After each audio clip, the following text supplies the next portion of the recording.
مرحبا، معكم سيرين من يامي تشانل. اليوم رح أحضر لكم فطاير السبانخ.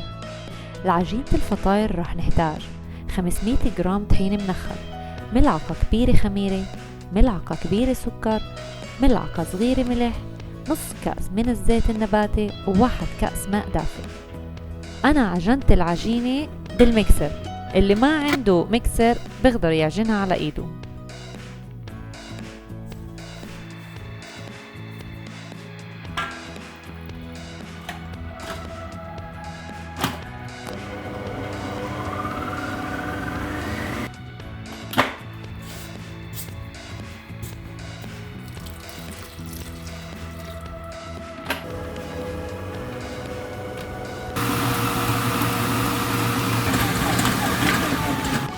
بعد ما نعجن العجينة ننقل العجينة على جاط مدهون بزيت الزيتون.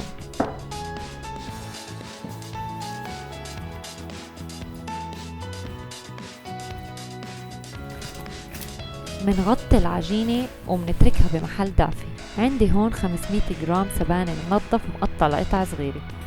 منضيف ملعقة صغيرة ملح وليمون على السبانخ، ومنحطها على جنب لمدة تلت ساعة أو نص ساعة. هذا الاشي منعمله حتى تطلع المي من السبانخ.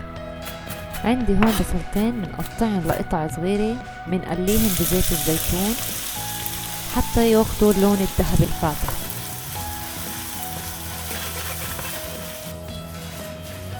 نعصر المي من السبانخ ومنضيفها على البصل. هذا الاشي بيساعد على انه ما نخلي العجينة تنبل معنا وتصير تفتح. منضيف زيت الزيتون، الملح والفلفل، ملعقة كبيرة من السماق، وعصير الليمون.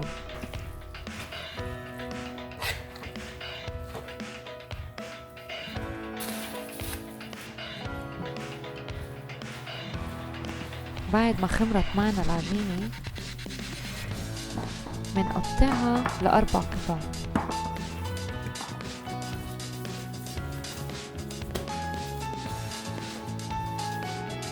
كل قسم نقدر نقسمه ل6 أو 7 أقسام. منكورها بهاي الطريقة.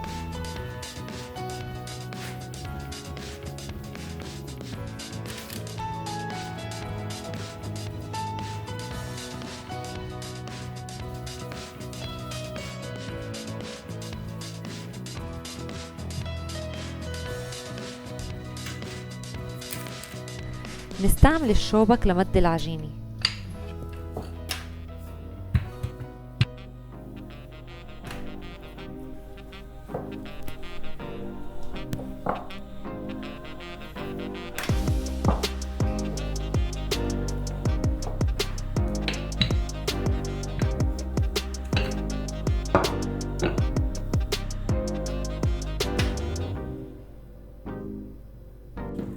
منحط ملعقة السبانخ بنص العجينة ومنسكرها بهالطريقة.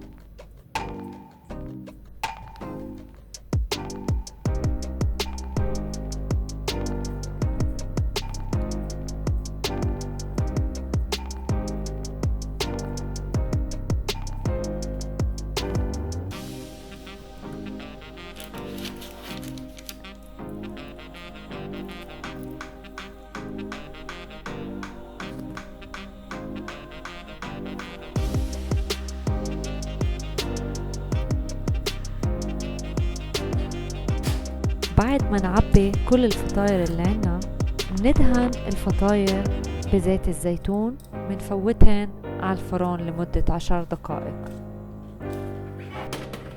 شكرا للمشاهدة. بتمنى تشتركوا بقناة يامي تشانل على اليوتيوب. Please subscribe, like and share.